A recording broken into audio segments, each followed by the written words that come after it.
Okay, welcome to the final segment of our SAND virtual 10th anniversary festival. Thank you so much for everyone who's joined us for other parts of this festival, to all the contributors and the team. And yeah, so for this final section, we're going to be doing a roundtable editorial question and answer. Over the past week, we've been collecting your questions all about editorial things, submitting, editing your own work, and so on. And we're going to do our best to answer them over the next half an hour or so. Yeah, so first up, we'll quickly introduce ourselves. I'm Ruby. I'm the Communications and Outreach Coordinator for SAND, and I'm going to be moderating this panel. I'm Krista. I'm one of the poetry editors. I'm Emma. I'm the other poetry editor. I'm Ruhi, and I'm the art editor. I'm Ashley, and I'm one of the prose editors. And I'm Melissa. I'm also a prose editor with Ashley. Okay, so I guess we should just dive straight in. The first question we have is, what's your favorite strategy for coping with rejection? And yeah, I guess it would be good to hear from a few different sections on this. Maybe we can start with Ruhi in art. Mm-hmm.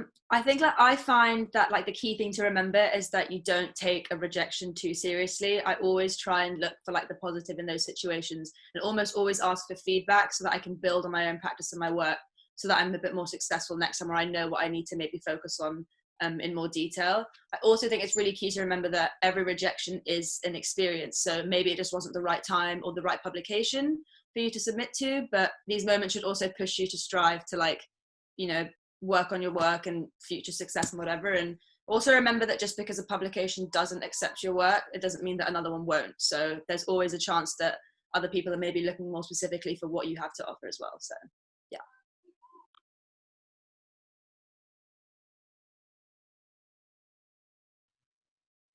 Yeah, very, very good point. Cool. Maybe fiction could add something to that from a prose perspective. Sure. And I think Rui made a lot of really good points. And I think one of the things that it sometimes feels like whenever you're a writer, it kind of feels like editors are sitting up in this high tower, kind of looking down on your work. And sometimes there's this feeling that they're not really cheering for you. But the thing is, you need to know that editors are always cheering for you. Because from a prose perspective, we read hundreds of stories a year, and we want your story to be good because we're reading all these stories and we really want something that jumps out at us and that we want to publish. So we're actually cheering for you because we're humans on the other end of that piece that you're sending to us.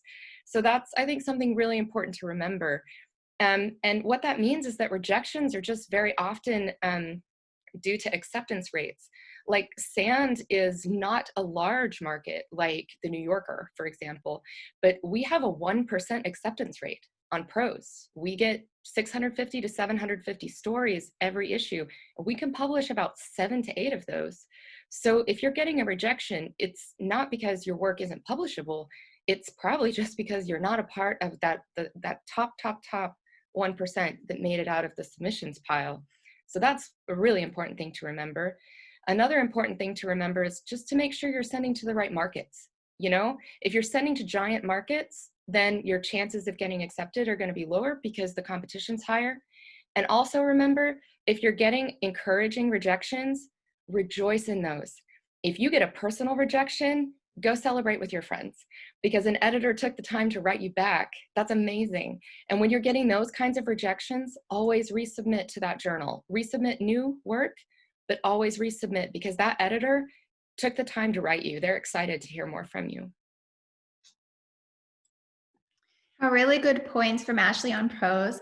And I would add that we read so many stories that we feel are on their way to greatness, but which we don't accept because there's still probably a lot of work that could go in to complete those stories. As a writer, I know that I often submit stories and then I realize later on maybe there was a plot point that wasn't quite working, or the voice is a little wooden or something like that.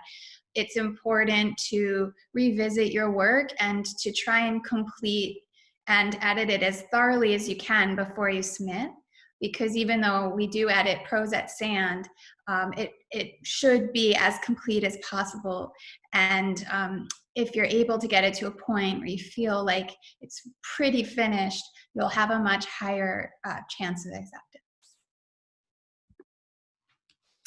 Great. Actually, the second question leads straight on from that, Melissa, because the second question we received was, how much editing can I expect from an editor at, for example, a literary journal for a short story that I wrote? Yeah, okay, sure. Well, as I said, we look for stories to be as complete as possible because we actually, as editors, only have a couple weeks to finalize everything in our section that we accept.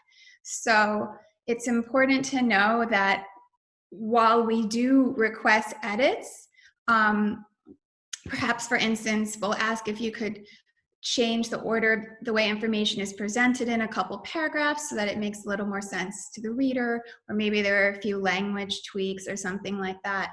But in general, we do ask that the stories be at their best when they come in, as far as the author can get them to be. Yeah, and maybe just to add on to what Melissa said, which is all brilliant, you know, at most journals, you're going to get no editing. That's the case at most journals. There are a few where you should expect it. And, you know, there is a case every once in a while when we get something that is truly, truly, truly special, and we're willing to put the time in on those edits. And in that case, we might edit something a little bit more extensively, but that's work that's really special and really unique. So yeah, you should always be sending your most complete work, as Melissa said. Always expect that this finished piece is the piece that you want the editor to be reading. Yeah, great points. I guess it's a good point to make that I guess there were suggested edit might seem like a critique. The fact that an editor wants to spend time on your work and like collaborate with you on it is a huge compliment, because editors are super busy. I think everyone can vouch for that. So yeah, okay. That's a really great point, Ruby. I would just jump in to add that if we accept a story, then we, as editors, are always trying to do to edit in a way that we feel like we can help the author do what they're already trying to do. So we would never want to ask for something that a writer would be uncomfortable with, or that would change it in a way that the writer would feel changes the integrity of their work.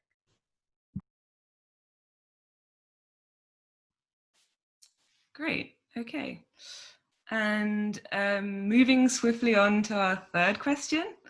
We're going to come to art in a minute. The first few questions were mostly focused on writing. This question is, how does one find beta readers? Maybe someone could quickly explain what a beta reader is before we jump right in. Maybe Melissa? Sure. So that would be a reader that looks at your work while you're working on it. It's kind of a trusted source of input, somebody that you feel really understands your work. And oftentimes, at least with a couple people that read my unfinished work while it's really in draft stage, there's almost a magical quality where it feels like they understand you or what you're trying to do so well that even if the piece is really unformed, they can see through it. Oh, I mean, it's almost like there's a bit of mystery around meeting someone like that, but I think a lot of that comes from just putting yourself out there and meeting writers, whether it be in person at local writer meetups, if it's workshops, oftentimes writers will write together, or there might be talks or online groups. I was lucky enough to meet one of my closest collaborators who we call each other's muse. I met her I'm a creative writing master's, but you don't have to go to school. There are so many places where you could find these people. And of course, try and look for someone that's at the same stage as you, because there's more high chance that you'll click with each other. I was just going to come in on this as well and say that, like, even though it's not quite as ideal, obviously, as having a beta reader, I still think more informal feedback can be really useful. Like, if you don't have these networks, so you're not sure where to start, like just asking friends, even if their feedback isn't directly helpful, you feel like, I think it can still be really useful for kind of identifying what aspects about to work, like you feel strongly about, what aspects you feel defensive of, or like open to, and to see what kind of parts are most like obvious to someone else, what they pick up on in your writing. I wonder if I might just add on to that, because that is such a great point, Emma. I think sometimes people feel like they have to find people who are just like them or who are writers, but actually people who aren't writers will pick up on the thing that you don't get. Like as a prose writer, sometimes you're just so inside the story that you don't understand, that your readers don't understand. Is this person standing or sitting? Is it dark outside or is it daytime? Which meal are they eating? Wait, like who is talking right now? And these just small things sometimes are the difference between a story that's really ready to go and one that isn't. So I totally agree, Emma. Like readers, anytime you can get a reader, it helps. And like just to like quickly add on that, because it definitely applies to art as well. Like I was talking to our cover artist Morgan earlier today, and I was explaining to him how like in his work I saw so many aspects of like our theme of archaeology, like this fragmented face and these like strangers, kind of like these characteristics that he was bringing in and like building all these layers and these stories. And he was just like, wait, that's so true. Like I never realized that looking at my own work, and you have been giving me that feedback and saying that, I see it now. And so it's always just about having another opinion. I think it's always going to be helpful and productive in some sense. Sure. Thanks everyone for that. Okay, so our fourth question. Yeah, I guess this is a very fitting question for the times that we're in. Somebody asked, is it a good idea for writers to share their work on social media, or should they only share when submitting to a publication? And I guess this definitely applies to art as well, or any kind of creative work. Yeah, so maybe Krista, do you have any thoughts on this? Sure. It's a question that I find really pertinent to myself right now. I'm still kind of navigating it too. I think as with like a lot of things, it's a question of balance. I often have to convince myself not to share too much. When I've arrived at like a place in the work that's really exciting to me, my impulse is to immediately share it. I think in part kind of relating to the past question, like I want to see if other people are seeing the same aspects that I'm seeing. But I think like allowing the work time to steep and like allowing yourself to process it is important.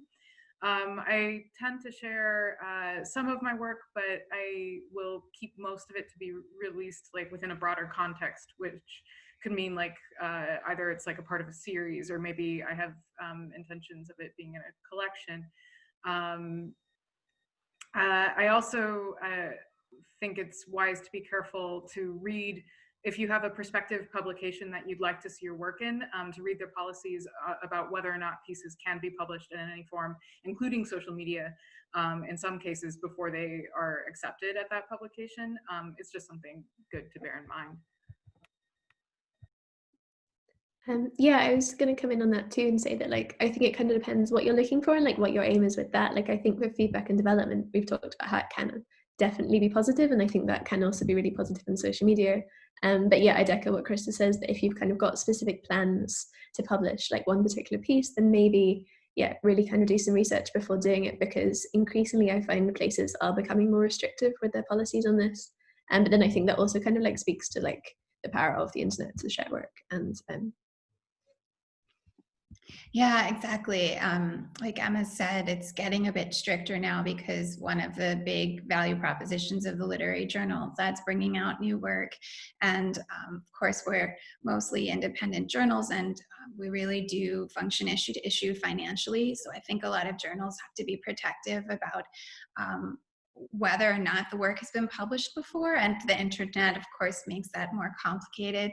At Stand, we consider it published before if it's been curated either online or in print by another site, whether it's a journal or somewhere else where it's being curated. If it's published on the author's social media, we don't consider that to have been published already, but some journals have a no social media policy, so it is important to check that.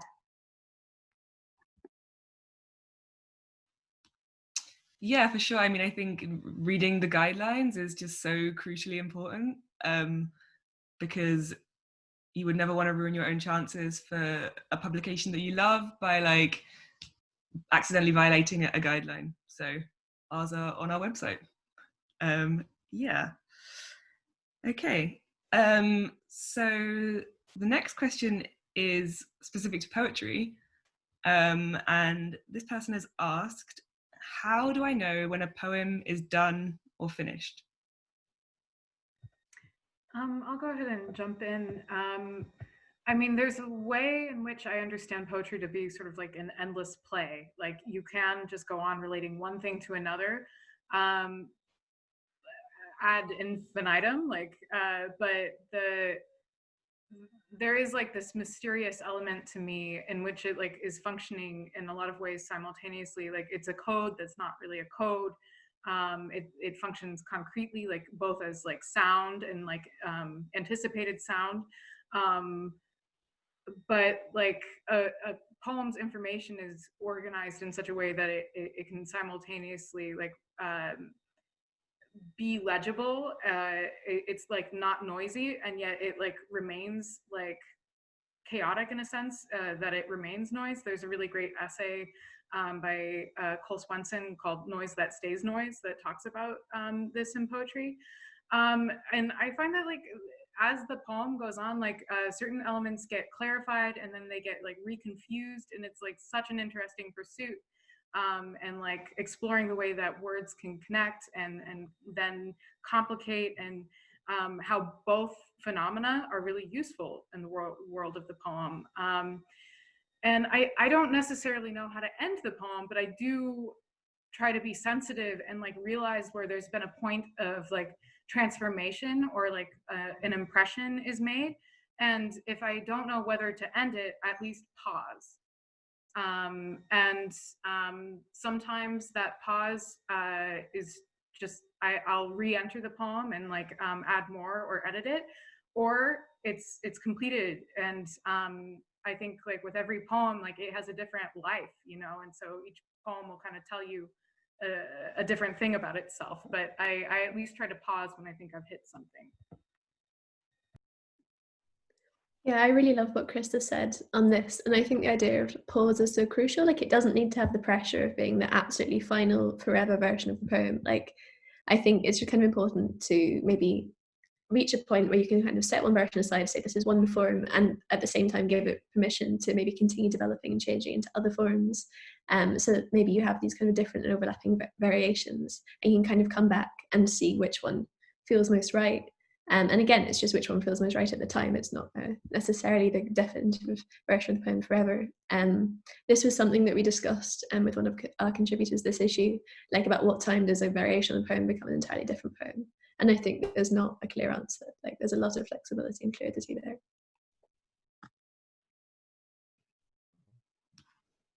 Yeah, that's a great point. I guess it's applicable to all forms of writing and art, maybe especially to poetry, the kind of the nature of a poem. But yeah, I guess writing is kind of a process as is making art, and it's a case of getting it to a stage that you feel confident and happy with it and you want to share it. But that doesn't mean they can't stop evolving beyond that point. Yeah, does anyone have anything to add on that? Or should we move on to the next question? I think that Emma said something brilliant about giving yourself permission. I think that's sometimes one of the hardest things to do from any artistic practice, is to give yourself permission to write from a perspective that you've never actually been inside of, to allow yourself to do something to a character, something that might not be as nice as we want it to be, to allow yourself to write a character that's completely unlikable, but to just give yourself permission to maybe just fail even. I mean, I've had some just brilliant failures as a writer, just absolutely brilliant. I remember one time a reader gave me a single comment on a flash fiction piece. The comment was, "Hotel California?" ? Because it just made no sense. What I was doing just didn't make any sense. But I was taking a risk. I was experimenting with something.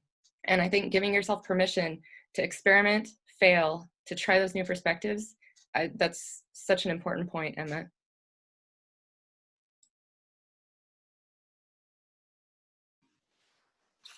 Great. Okay. So now we're actually coming to the last question for this Q&A, which is a big one. And it is, many literary magazines ask for new perspectives.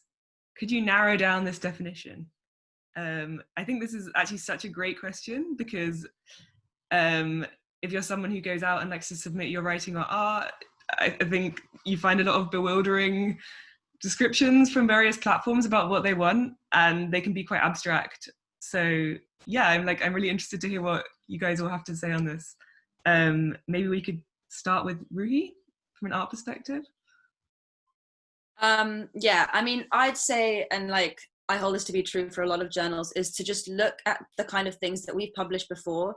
So try to find a new narrative or a new direction that could benefit us as a journal to kind of progress. So for example, with the art, if you check the past few issues, you'll see the type of direction that we want to follow and the kind of the standard of the work that I'll choose to publish. So even if it's more sculptural work, more installations, or more multimedia pieces, I think that should give you, as someone who's submitting, a bit more of an insight into the types of works that I'm aiming, that I'm looking for. I mean, sometimes people submit work that's really similar to what I've chosen to publish in the art signature section before. And it doesn't mean that your work isn't good or up to the standards. It just means I can't republish something that's so similar to what we've had before. And so, yeah, I would definitely pay attention and flick through old copies of the journal, the magazine that you're trying to approach. But definitely also to add, I think new perspectives just means showing us something out there, something that we haven't seen before. Don't be afraid to take a risk. Like Ashley said previously, earlier in the conversation, that we're us as editors, we're rooting for you. We want to see your work. We're here, we're open to it. And so, yeah, we're open to everything. Just go for it.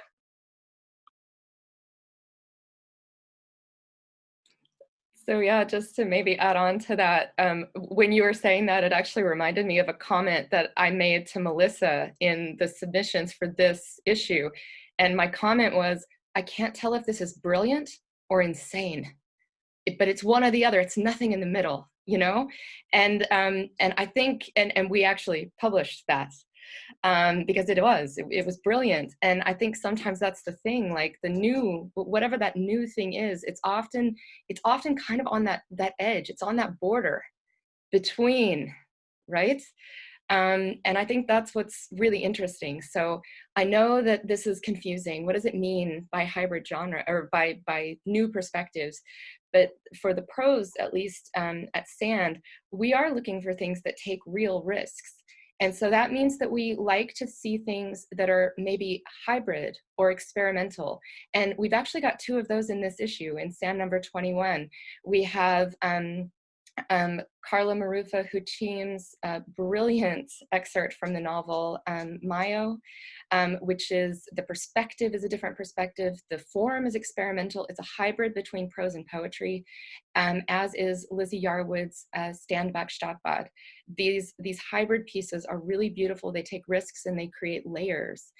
And then we also have seen people take really brilliant risks with form. We've seen people use the reality TV format, for example, or put a character inside a sitcom that only that character was inside. Everyone else was in reality. We've seen people do things like take the bedtime story and use it to do something just brilliant. So it's not just playing with form, it does something, it has a purpose, it's meaningful, it tells us something about the world, about characters, about psychology. And the other thing that does that is telling us stories about people that we don't always hear from. So we've heard a lot of stories. There's nothing wrong with stories that look more like traditional literature. There's nothing wrong with that. but we've just heard a lot of those stories already. So why not tell us a story about the people who work in chicken processing plants or pork processing plants? Why not tell us a story about the child of a dictator who works for a tyrannical, or the child of a general that works for a tyrannical dictator? Or tell us about a group of children who are currently surviving an apocalypse? Or a woman separated from her partner after a volcano might have exploded, or maybe the world is ending. These are all stories that we've published. And those perspectives are really important. We want to see more stories from women and about women, from the LGBTQ+ community. We want to see more stories from people of color. We want to see more stories from the international community, which includes translations. All of those are perspectives that we want to see. Just to jump in from the poetry perspective as well, I feel like Ashley and Ruhi have given a really good overview. I definitely want to emphasize the translations. We're publishing some translations this issue we're really excited about, and we'd love to see more, and from kind of a wide range. Otherwise, yeah, we want poetry that's a bit risky, that's experimental with language and form. Or if you're using more traditional form, like we want it to be clear why you're using it, and not just a convention. And yeah, take risks and send us the results. I would also add that a risk can be subtle. You could have a story that's about a traditional topic like divorce or school shootings, which are stories that we receive a lot of submissions on those topics, but maybe it's told in a different way. Perhaps the form is unique, or the voice is really unusual, the language might be. So it's not necessarily that it has to be really flashy. It's just kind of more that there's something different about the story that catches our attention and causes us to say, oh, this is a new perspective on perhaps a story that is pretty universal, but it still feels like a fresh perspective to me as an editor.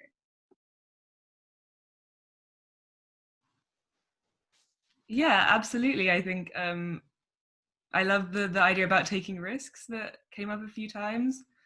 And yeah, just like thinking about these perspectives that have been, you know, sidelined and ignored in the mainstream canon for so long of both like literature and art. Obviously you can't correct history, but in terms of like Sand as a contemporary journal, you know, one of our main philosophies or aims is to like try and reflect the diversity of literature and art as it is now. So yeah, nothing is too weird, I would say. Yeah, so that actually brings us to the end of this segment. I don't know if anyone has anything to add from any of the sections. But yeah, I mean, thank you so much for joining us for the festival again. A massive thank you to all our contributors from issue 21. And if you haven't done so, go ahead and order yourself a copy of the issue, because we love it and we're super excited to share it. It's been strange working on it through quarantine, I think everyone would say, but it's turned out into something we're all really, really proud of.